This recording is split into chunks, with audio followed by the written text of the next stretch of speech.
प्रेम से बोली भोले बाबा की जय।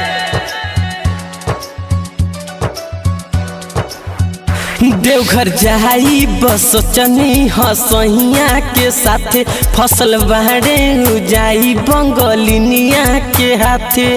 ए बाबा सुनी ना देवघर जाई बस चनी हसैया के साथे फसल बाड़े जाई बंगलिनिया के हाथे।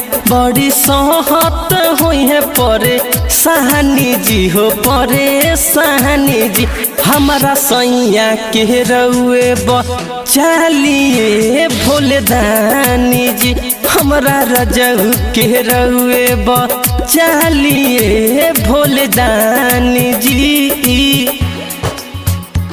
भोले दानी जी। Ajay music recording studio Bargadwa.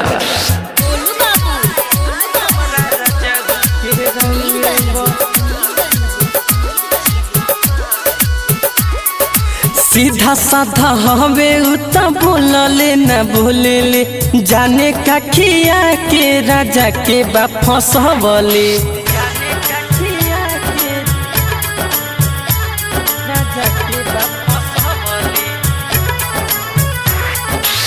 देखत रहिया दुखाए लागल अखिया अखिया हमरो रे अखिया रक्षा करी ना कमनो होके हानि जी हो कमनो हानि जी हमरा सैया के रउए चलिए भोले दानी जी हमारा रजऊ के रउए चलिए भोले दानी जी भोले दानी जी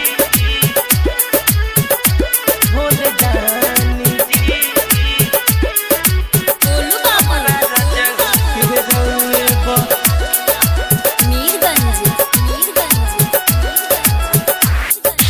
अमित नाम होले अपना आ जैते घरे सोची सोची बात हमर जीव बड़ी डरे।